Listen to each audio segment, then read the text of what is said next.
Yeah, is my head too much of the frame? Yeah. Okay, great.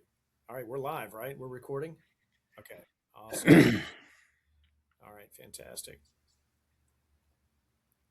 Okay, let's get going.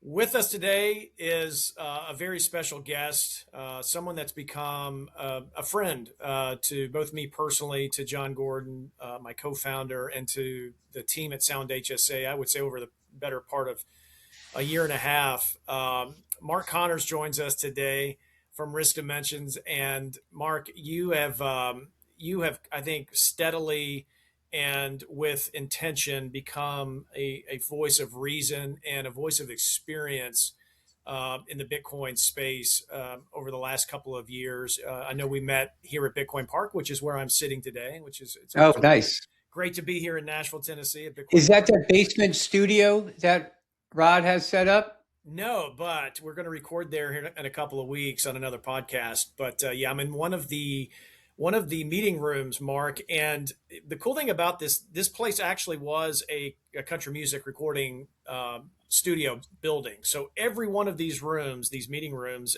upstairs at the park, still has the acoustic paneling, and you can see some of that behind me.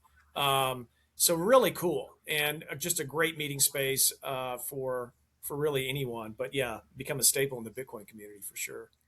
Yeah, no, I love that pedigree, and Rod and team are great to allow all of us to cycle through and use it to support our businesses. Yeah, no, it's fantastic. Well, man, this is one that I think is going to be a banger. We can take this in a few different directions today, and I suspect we will. But We for people, will. yeah, for people who don't know you, that at least from the sound standpoint, I'd love to hear you kind of go through your background. You have a wealth of experience, Mark, in traditional finance. Bond trading. I know is in your past, but please, yeah, give everyone a flavor where you're from and kind of what your experience has been as you found Bitcoin. Sure. So I grew up in Northeast, a little town called Bronxville, New York, and one of those things where you're not an accidental tourist in life. Period. Didn't know that when I entered, the business, it was one of the biggest bull markets emerging. So again, oblivious to what's going on around me, living, more taking care of what's right in front of my face. So I, grew up family of five. Dad was a lawyer, and I think it's watching your parents manage money, manage their life, education, pushing, always there. And one thing my dad did, which um, I picked up later in life, he was a lawyer, Knights of Columbus, community based, just the whole thing. And he was involved in politics, and he ended up being on the board of his very small savings and loan. You think of It's a Wonderful Life, trying to fight off Mr. Potter. And Tuckahoe Savings and Loan, he's on the board of it. Well, he got some mutual shares because they're all mutuals. And that was one of the biggest wealth builders of that time, 70s into 80s, as deregulation occurred. And my dad ended up owning shares in Tuckahoe Savings and Loan, and then Bank of America. I mean, First Union, all these. And the reason I mention that is that was the game back then. It was a financialization. Tailwind, 16% rates going to zero, banks, properties, the whole gang. This game is now different.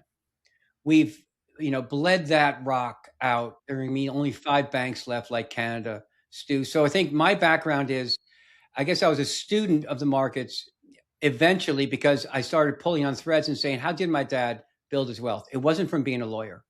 It was from his investment, from sitting in those Monday, Tuesday night meetings at a small savings and loan, getting curious about what was going on in his community. He followed that thread, and he stayed involved in the bank. And that's, for me, sitting at, I had a career that spanned hedge funds and banks. Risk management was mid-career for me, from being a trader and a more of a salesman and an analyst. And as a risk manager, you pull threads. So the thread I pulled while I was sitting at Credit Suisse, wondering why hedge funds with all the assets, all the resources can't beat the S&P. Why couldn't they? And why was the Fed accumulating debt and getting a little bit anxious about this debt tsunami? And then I realized after doing a little bit of work that we were going to step off the deck of the QE Fiat 2 onto the salvage boat of Bitcoin. So that's the arc of it. Is I grew up in the markets. You know, Bill Boutte was a chairman of the Salomon Brothers in my town. No one knew who he was until they got bought by Fibro in '81, and all of a sudden he went from driving a Chevy to a Mercedes. And you know, even as kids, we took a little notice, and that handoff has shifted now. Fibro was the king commodity firm in '81, buying the little money losing bond firms, Salomon. Well, for 40 years, Salomon became the king, and you know the Fibro blood was in the halls over the next 10 years. Now it's tech. We see it with SpaceX. We see it with NVIDIA. We see it with NVIDIA buying an arm and creating a new division of data science at Stanford. So that is the new direction of travel. Everybody should be getting involved in Bitcoin, staying healthy. And that's why you are the Jensen Huang of Bitcoin, I think, because you are giving everybody what they need, health and wealth.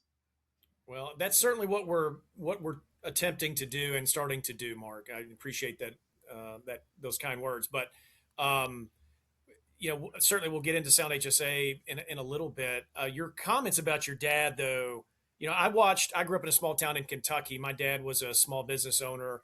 He watched his father get up at 4:30 every morning, and we grew up in the radio business. So I watched my dad get up at 4:30 in the morning, do the sign-on shift. He owned the place, and he did the sign-on of the AM station that we owned in that market. And I knew one thing when I was a little kid, that if I was going to make it, I was going to have to get up early.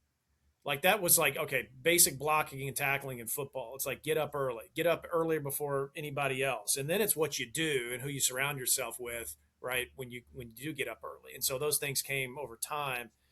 But that resonated with me. And then the other comment you made me think about, was the great, one of many great lines from Gordon Gekko in the original movie, Wall Street, Michael Douglas, when he said, why fund managers can't beat the S&P because they're sheep and sheep get slaughtered.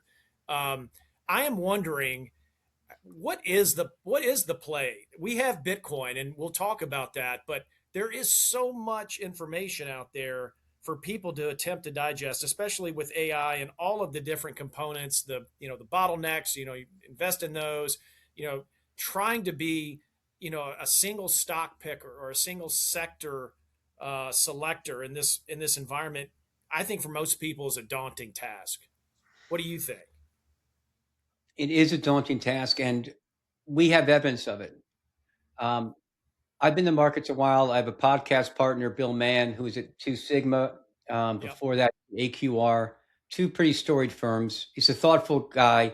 We did a lot of work. We started our podcast, and he started by saying consensus, December of 24, January 25. Everybody thinks that, U.S. stocks will be the place to be, blah, blah, blah. What happens? Well, we start with tariffs, and all of a sudden Europe becomes a spender, and German equities in 25 were up like 30%. Dollar declines. So Wall Street got it all wrong. The smartest guys in the room, gals in the room, got it wrong. And the reason I bring it up about sectors, we have such a unique setup, not like you can't use 2023's data, 2022, or 1995's data. We have a unique setup as being a deficit spender with a growing debt load. And we have China, who effectively bailed out the entire world after 2008 by being able to convert our ravenous consumption habit into by making it a low margin hobby. So their GDP grew from 1.9 trillion in like 02 to I think it's 15 trillion today, something like that. I think I'm low. So you basically everybody's fat and overloaded the table right now, Stu. Yeah. And if you think that anything besides the most productive assets in the world, AI and Bitcoin, AI is going to chew through all sorts of expenses to increase productivity like the 90s. And the only way that you can ensure certainty in this world of tribalism, where each country is going after the other for taxes, if you want to rely on one jurisdiction, good luck. The only way to have that certainty as we go through this tremendous transformation, where previous data again doesn't matter, is to have a little bit of Bitcoin and be very curious about how you can incorporate AI into your wage earner business. Those are only two things to worry about. Picking stocks, S&P is probably fine enough, but we can talk about why obviously Bitcoin is a coiled spring right now, and Yeah. we hope that this podcast will age well, because this is basically June 2022, Stu. Well, let's kind of pull on the thread a little bit. You know, you and I were at the Bitcoin for Corporations meeting last week in New Yep. York together, and you know the tone in the room, as we've seen how strategy is now restructured with new guidance with some of their new playbook, Yep. and including the preferreds.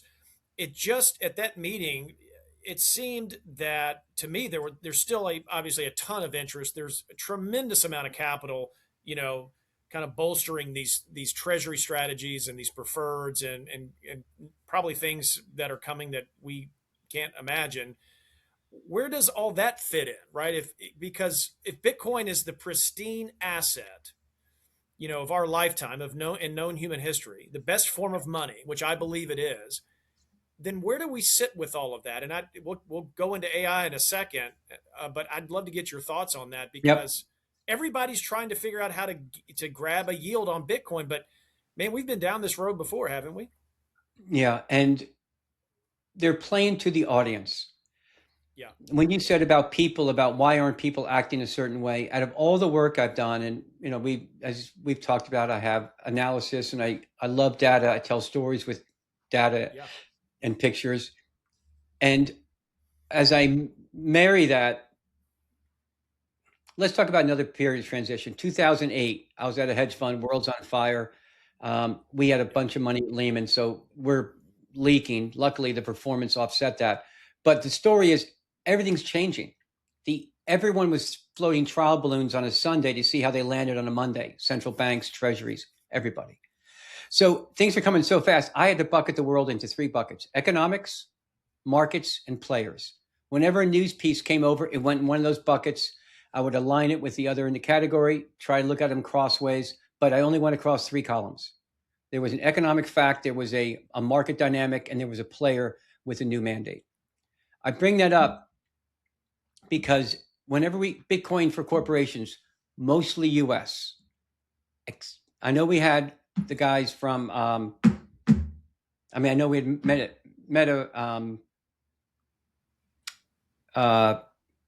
who's Dylan LeClaire's outfit?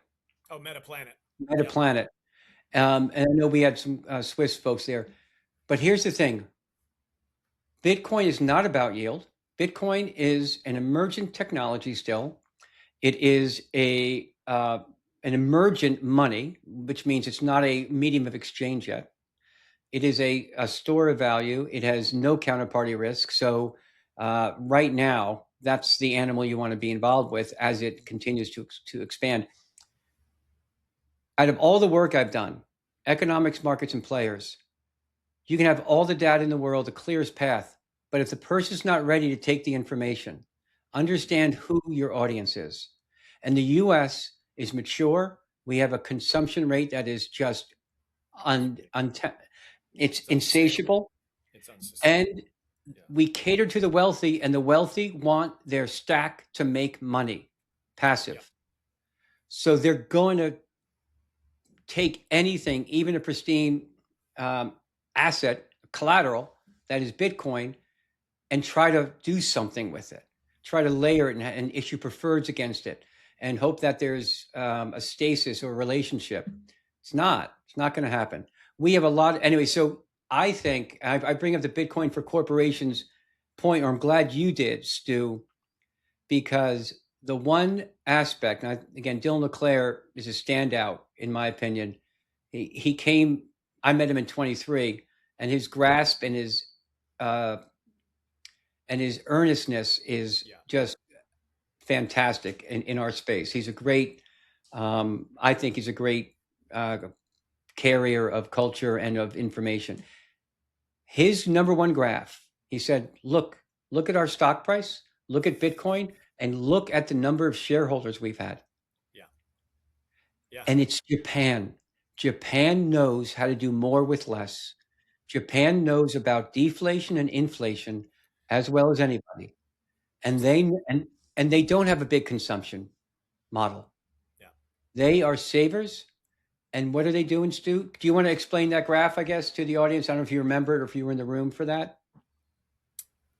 Of Dylan's graph, I don't have it handy. It was Let me see if I it can- first of all it showed a room filled with people. Oh, you're talking about the it was a shareholder meeting, like It was an extraordinary one. It was basically one. Right. That's yeah. right. It's like Yeah, if that's it right. wasn't even their general. Yeah. Not. I mean, it's almost like the Warren Buffett game Yes. where they're going to be renting out stadiums. Yeah. So they're growing people because they understand inflation and they understand. So they have a brain persistence where they say, I don't need yield right now. I need certainty because they've been living in a market where their PM, their prime minister is turning over at a rate that's Yeah. almost going to be, it's inside every 18 months. They have an interest rate that's rising. They have wages that are not rising. So they are in a very tough pickle. And Warren Buffett, speaking of him, had tripled the investment of his 5 major commercial banks over there that he's invested in because he knows they know how to handle commodities. So if I had to look anywhere, I'd say I go to a place that's very sensitive, like the canary in the coal mine.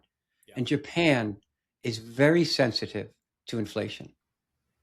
No, that's a really good point. With the corporation piece, when this whole thing started, the term Bitcoin treasury companies, right? The first example of that were companies like Strategy when Michael Saylor started stacking Bitcoin on its balance sheet back in 2020, Mark. It was an operating company that would buy Bitcoin when they could, right? And they would stack. And it was pretty simple, right? Cash flowing business, buy Bitcoin. A little bit of cash flowing, Stu. That's a little bit like. Yeah. Well, I mean, that's kind of the model. Now, whether MicroStrategy actually, whether that's a great example today, I don't know. But you're right. That was the model to say, hey, right, drip a little in. Yeah. Yeah. Say, hey, we're accumulating Bitcoin on our balance sheet. We're a Bitcoin treasury company, but we have a different business model. It's like Giga Windows, and they sponsored that conference last week. I mean, they've got a Windows business, right? For half their business, but they're stacking Bitcoin too, right? That's not necessarily like you wouldn't put those two and two together, but there are a lot of businesses out there, and we interact now with a lot of them at Sound that are just regular businesses, and they happen to stack Bitcoin or they're mining Bitcoin with some type of energy source. Anyway, I that's where we started with this, right? Isn't that the way to do it? Kind of like what Metaplanet has done up to this point, right? Absolutely. And it's from your operations, and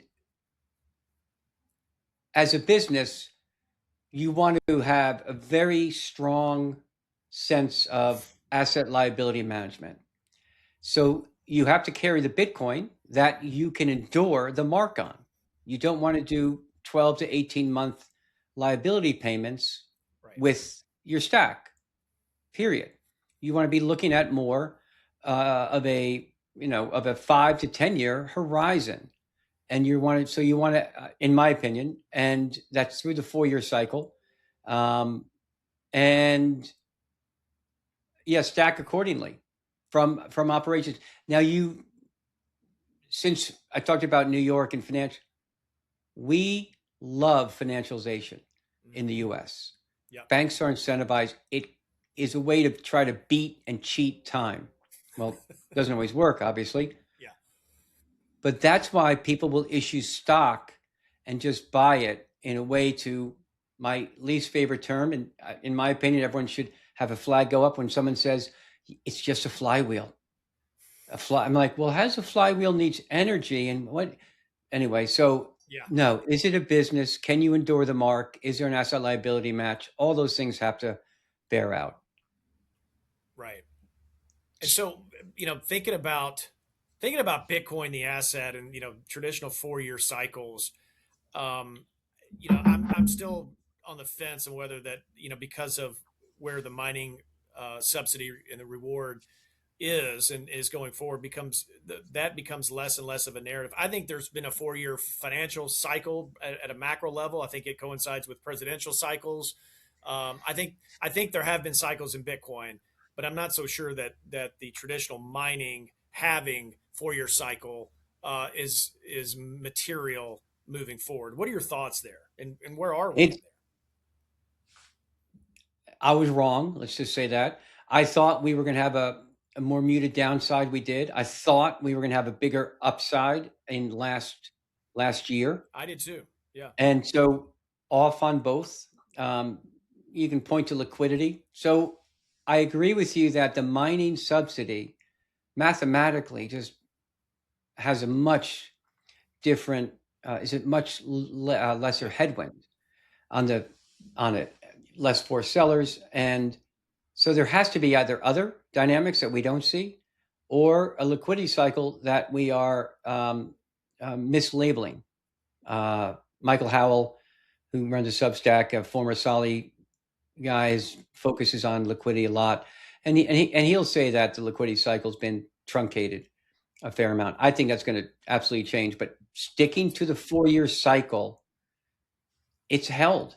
I mean, back to Metaplanet, Dylan, did the old stay calm and, keep hodling, because look, we're right where we were in June of 22 when he showed it. It's June 26 when we saw that last week in New York, and it was true. And we felt awful then, and we feel awful now. And why it's a 4 year cycle, that's part of it. But then you go back. Is the hash rate higher?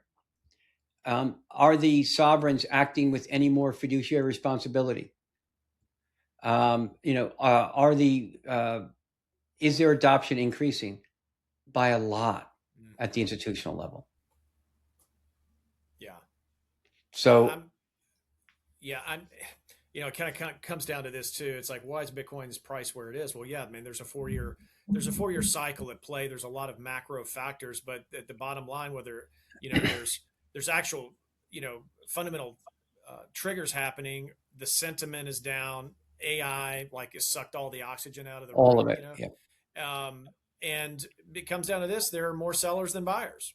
That's why the price is where it is. When there's more buyers than sellers, it'll go up. But the AI thing, maybe we can talk about over the next 6 to 12 months.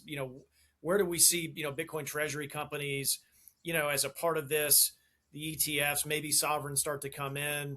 Does AI continue to suck capital out of Bitcoin, and it's just going to stay, in this range for maybe a prolonged period of time? I know we think maybe October, November is when this ship starts to ride and we start seeing a price appreciation again. But what are your thoughts about that? First AI companies, and then just the treasury companies over the next 6 to 12 months and the health of them. And AI first. It's if you haven't seen it, people should look up Glenview. I think his name is Robbins, CEO at the Sohn conference in New York, a hedge fund conference, SOHN, and he gives a nice 10-minute shot on AI, and we bubbled it up on our terminal, where it's a haves and have-nots. You have Disney, you have Coke, you have not Coke, Disney, Nike. You have a lot of traditional companies that are down 10 to 30% on the year. 75 to $500 million companies, $500 billion companies, because their productivity levels, they can't scale this new asset. So when you want to look at, and here's the analogy, if you want to look at everybody missing this, now back to my partner Bill Mann and I, we went around to different companies and said, hey, listen, Mark knows a lot about digital assets. He's pushing Bitcoin a little more, but if you push him, he'll talk about the other technologies as well. He just doesn't want anyone to buy him. And then Bill was talking about AI. And many firms were not involved in digital assets because they got involved in private equity early and just said, I got stung in 22. I thought it was the right way to own it. I'm out. I don't want to do any liquid venture capital. Thank you very little. I said, all right, well, listen, we also have an AI sleeve. And they're like, yeah, we're not really looking at that right now. That was 15 months ago. Wow. No, right now it's 18 months, right about when we met. 18 months ago, major firms in the New York area, talking 20 to $100 billion firms, had no one dedicated to and no opinion on AI. Now, Jamie Dimon says they've been doing AI for 7 to 10 years. Fine. Believe him if you want. But his tech debt is so phenomenally large that he's not going to be able to leverage it fully, nor does he have to, because he's obviously the number one agent for the reserve currency in the world. So if you have that seat, you're fine. But if you don't, you may want to get curious about the two most transformative forces, and they're in opposite directions, which they are a wonderful pairing. Yeah. Well, I mean, you and I touched on this a little bit. I think the confluence of Bitcoin and agentic workflows and agentic payments specifically within AI has surfaced in our space more and more, I'd say, over the last 3 to 4 months, right? What is that going to look like as agents begin to conduct commerce on behalf of human beings and on behalf of other agents? What does that medium of exchange look like? What are the form factors that and the technical requirements to do high speed, high velocity payments agentically? And some people have espoused, well, that's going to be, a stable coin solution of some combination, right? Depending on the source, et cetera. And then there's going to be, some thought that maybe it's Lightning, right? Did we have the ability to scale in the Lightning network through agentics?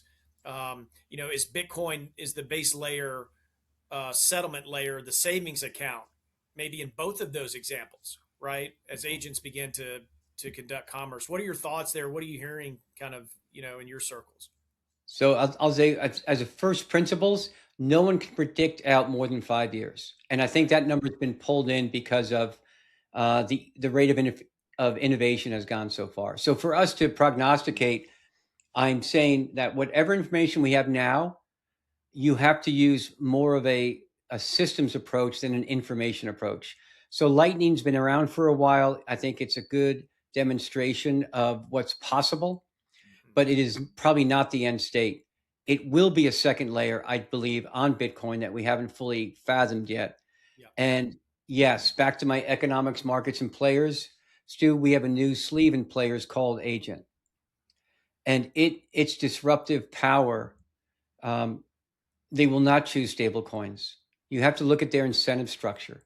They will be tasked with providing the fastest, cheapest. They will be the, what's the word? Not relentlessly vicious, ruthlessly competitive. They'll be the Amazon, the Bezos approach. Your margin is my opportunity, and they will be tasked with that. So when I was a salesman, and there was a trader and the PM, portfolio manager, who I would probably have a better relationship often with the portfolio manager.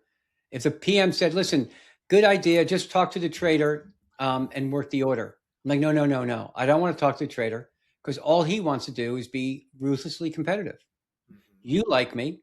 I bring you good ideas. I want the margin. I want to get the order from you, because I'll have more margin and spread if I deal with the PM, because he's biased and his orders are different than the trader. The trader just cares about price, volume, execution.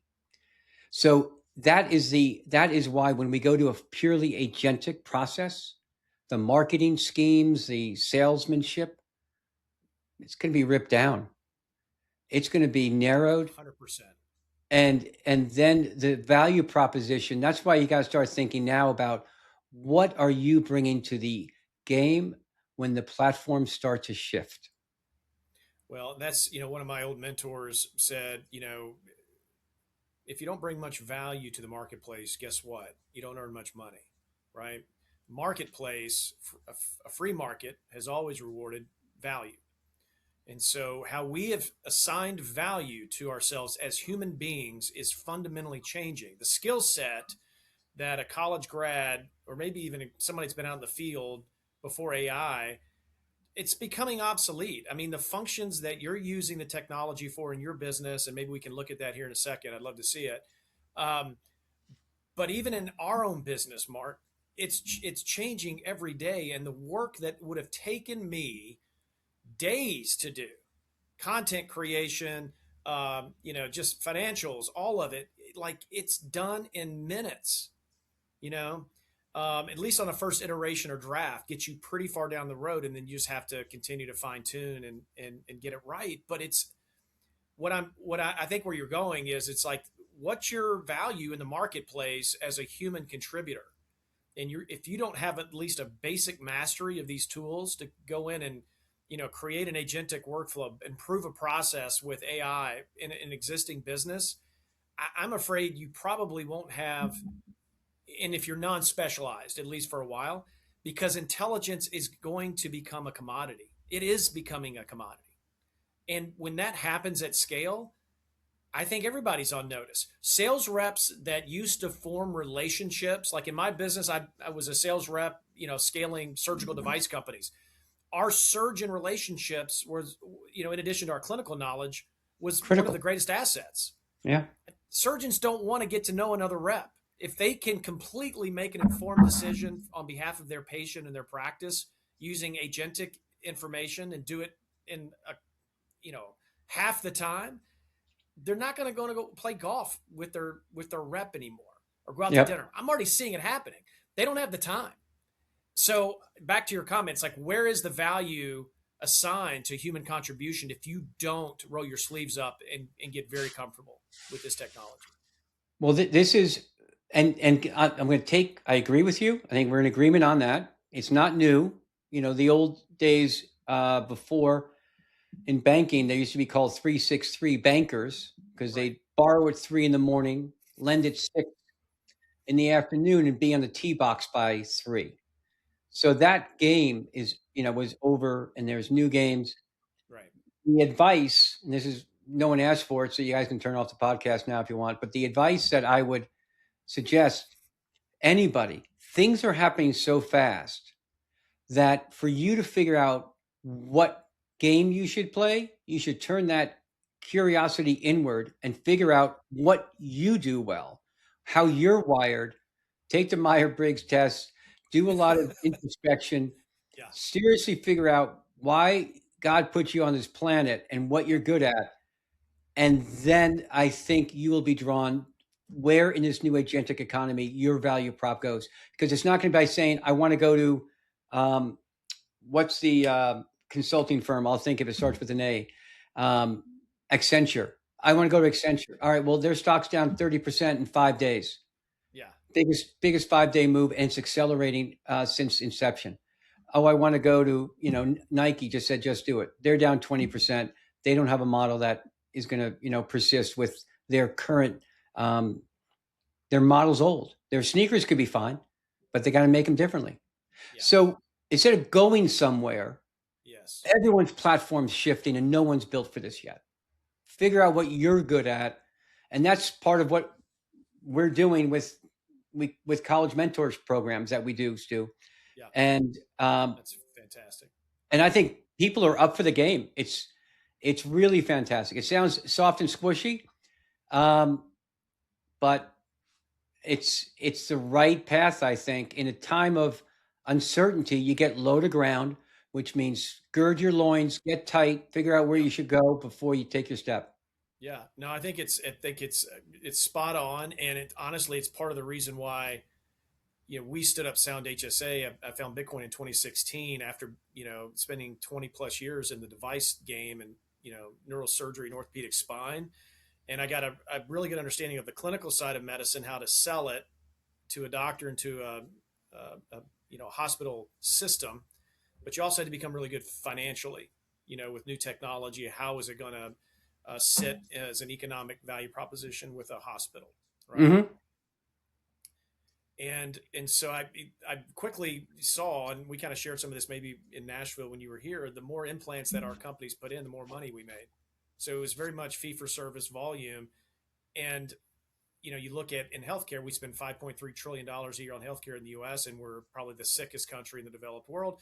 Back to some of your comments about overconsumption and just gluttony, right? And so part of Sound HSA's mission was to put the most pristine asset, again, the best form of money we've ever known, in a tax advantaged, a triple tax advantaged account that has existed for 20 years, and give people a choice in their sovereignty, how they look at finances, how health is its own line item in personal health finance, and then how does that align to over to physical health, right? It's all of these things we talk about. It's like, where's your value? What kind of value do you assign to your own personal health and your family's health, financially and physically, emotionally, spiritually? And that is the intersection of Sound HSA. It is sound money and sound health. And this story is being borne out, but the cornerstone is this financial product that people can build with confidence, regardless of age, regardless of where you are in your career, where you can contribute within this type of structure and have confidence that it's going to be there and grow, so long as Bitcoin stays decentralized and secure, as Jeff Booth says. So, Yep. yeah. Agreed. The tie between financial health and physical health, obviously very clear. And since you have me on as a person in the financial area, I'll just share that the number one debt load across the majority of Americans is healthcare related. So Yep. anyone listening to this, hopefully you're not average, because that means you have $400 in the bank and you're 25% overweight. But why that's important is because even though you may be healthy, if you need a knee replacement, if you are going to have any kind of maybe surgery or health need, the cost of it is being driven higher by non-economic buyers, Right. and a growing chorus of people who need it, where GLP isn't enough to get people on the right track, and God knows what that's going to wreak on people going forward after 2 years of global use. So the point is, you're right in that overlap is there. And then from a financial standpoint, 90% of jobs created in the last 12 months were healthcare. Government is funding employment. Where? In the field where they control the payment system. That's right. So it's going to be inflated, Stu. So whatever you think you're going to need when you're 25 years from now, you have some numbers on that. So let me turn it back to you. Well, Fidelity says, this was a report they published in the summer of 25, so a year ago. As of last year, a U.S. couple needed $350K just for health expenses in retirement starting at age 65, separate of long-term care premiums. That's a whole nother animal, right? Separate of long-term care needs. Separate of long-term care insurance premiums. That is in Fidelity's report that they published around health savings accounts.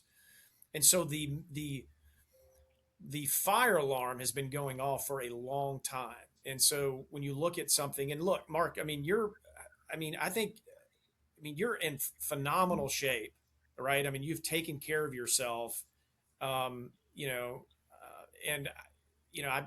I think a lot of people in our circle look up to you. It's like, if there's a guy who's got his act together, he's in the right space.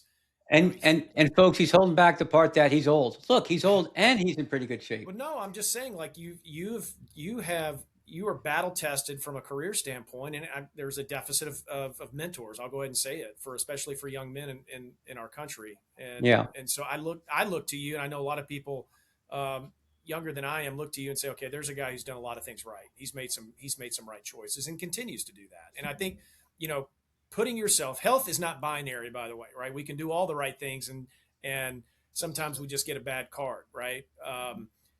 But on measure, if you do certain things, you're giving yourself and your family a better shot at having longevity.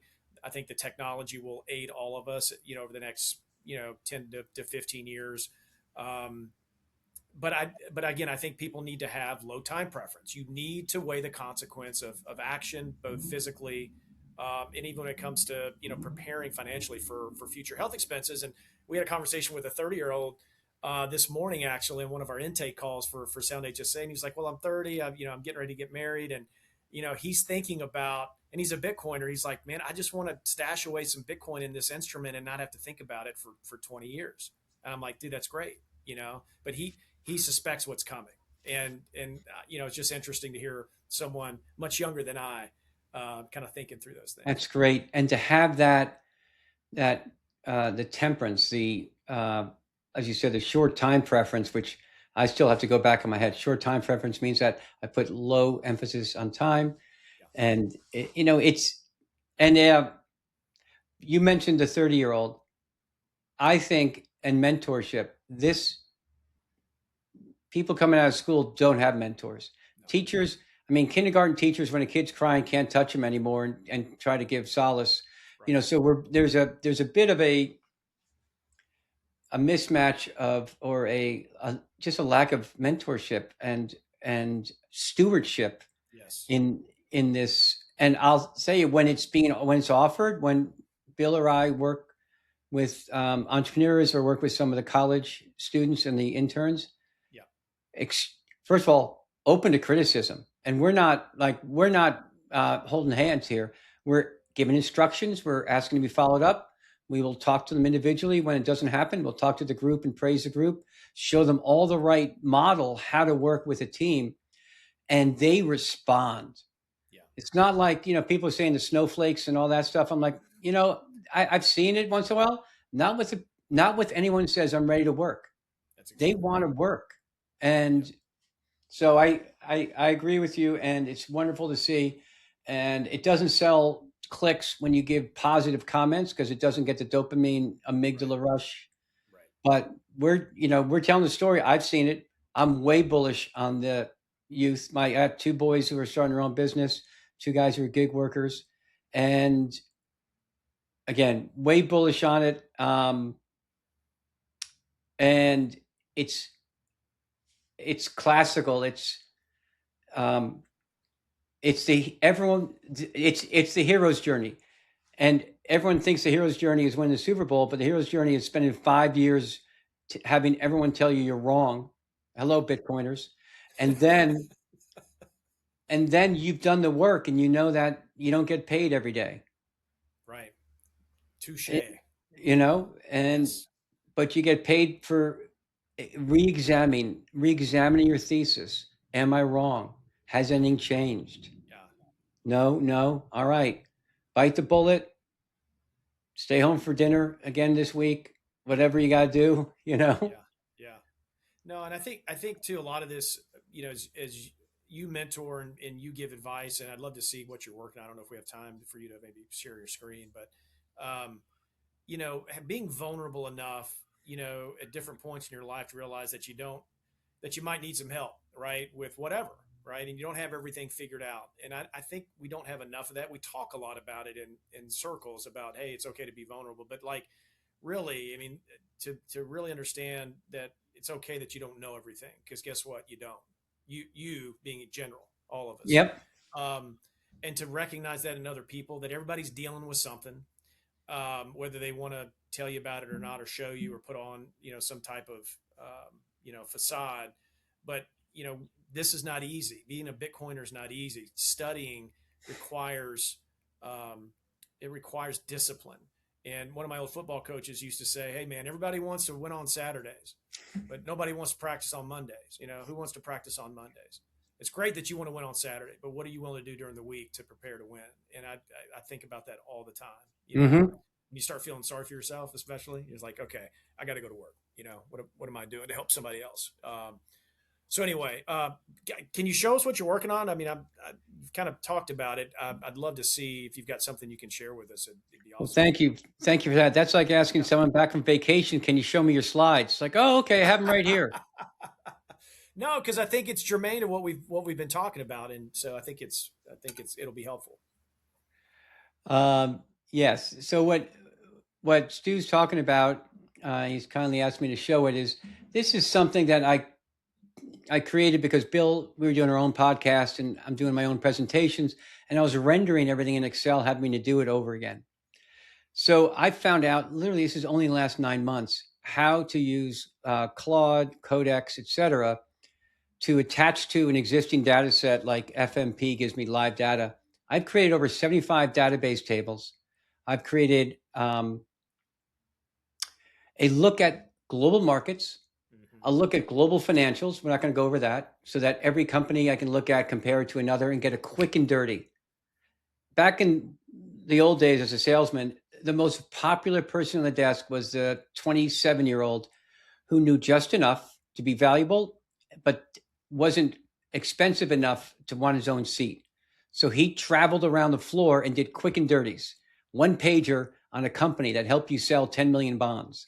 So that is to be able to attack an idea quickly with integrity and in a repeated fashion was really kind of what the recursive learning is that Karpathy from OpenAI, now Anthropic, is talking about. So I've lived it, but not in a way that was storehoused.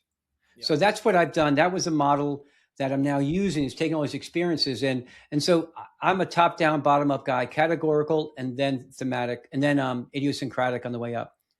So if you want to start anywhere, anyone talks to me, I say, well, where are the world's assets? You're looking at 10 bars representing $750 trillion of assets across commodities like oil, equities like the NASDAQ or the S&P, or global equities. 3 different buckets, 3 different characters. Then you go into the dollar, which is up on the year. You look at high yield, which with coupon is up a little bit, and treasuries, which are about flat to down. And then our favorite commodities, gold, silver, and Bitcoin, just in the trash can on the year. But, Stu, we had kids growing up, you couldn't tell them to get dressed. You had to, because they'd say no. So we said, hey, do you want to wear the red shirt or the blue shirt? That's right. Give them 2 options. That's right. So then they had the choice. So we like those types of dualities or the binary nature. So let's look at the month compared to the year. When we sort by month to date, very different picture. Oil is not up. Oil's down 21%. The leaders are not equities. It's been a total risk off in June. So by having this platform, and we talk to students about this, it helps them with their process. You're able to tell a story. Yeah. What the year has done. And then you say, well, let's bring up another time frame. How has it been in the last month? And does that dictate going forward? You could have a half-hour call on that, but we won't. But this is what I like, is that you can look at these major assets and say, let's just look at, 5 years. Over the past 5 years, gold has led all equity classes. Wow. Not everybody considers that possibility. Silver, close second. And then NASDAQ, not surprisingly. So again, categorical thinking, but we go through, we have curated news. We look at over 5,000 stories and we curate them down to show you only 2 to 3% of them a day based on our canon, based on our brain. Yep. And then we look at rates. This is a cross-market correlation signal I've used for risk-off moves. And right here, Mag 7 tells the whole market, Stu. It's a haves and have-not. So, on balance, the Mag 7's down on the year. Yeah. A lot of people, and I've listened to a few people in the space. Jordy Visser is one that I plug into, and he's kind of echoed that. So, Mark, who is this best for? I mean, this is amazing information and pretty helpful. Who are you trying to help? We're helping our fellow Bitcoiners, Stu. We're trying to help to show you, you and I talked about, well, if someone comes in, it's like, what should I do?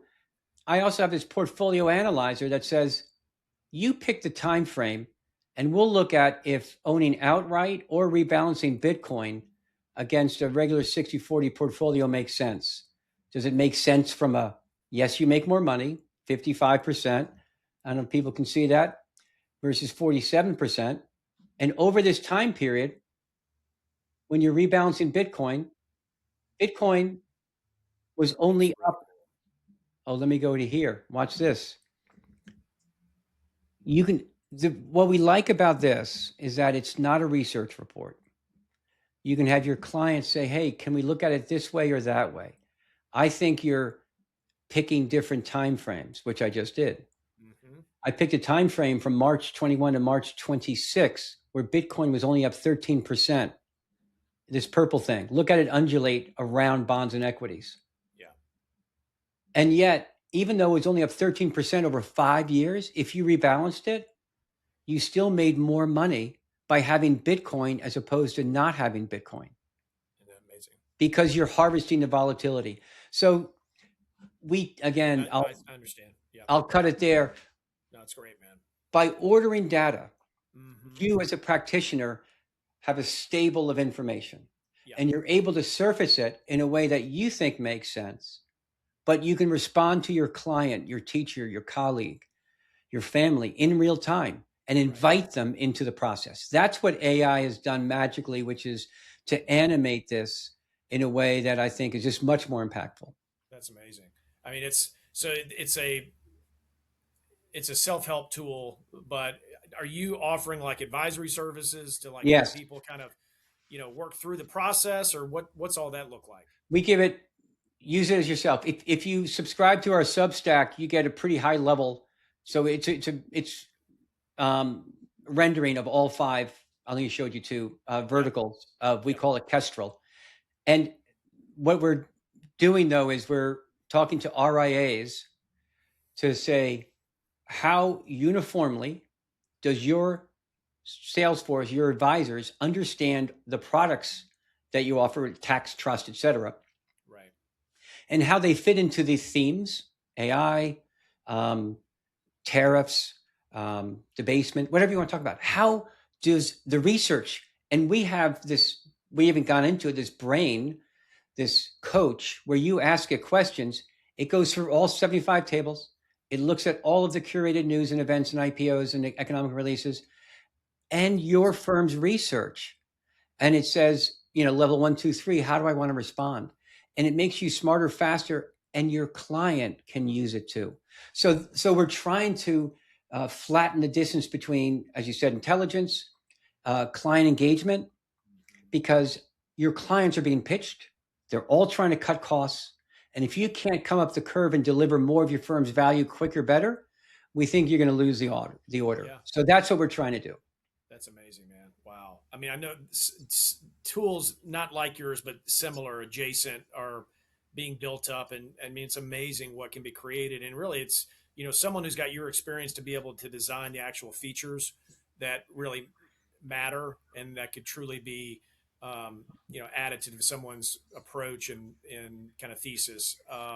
It's amazing, man. I want to maybe spend some more time on that offline, but what does it inform you in terms of, you said risk on, risk off? When are we risk on again? Is it October when, We assets like Bitcoin Yeah, hit their so stride?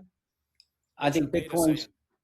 I think Bitcoin's still got some time, Stu. I don't see whether it's the liquidity cycle, getting midterms are an awful period for Yeah. markets generally. Yeah. And I think we listened to our friend Larry Lepard say that the regime change that Kevin Warsh talked about means he's going to redefine inflation. And I agree with Larry 100% on that. Yeah. And inflation, guess what, isn't going to be what you and I are feeling. It's going to be what they want it to say. Mm-hmm. I do not think they're going to lower rates. I do think they will hike rates maybe after midterms. I don't know if they have that much time in order to make things break again. Yeah. To invite the comeback. And I think what they're going to do is they're going to come back and say, we're not buying the bonds anymore. The banks are.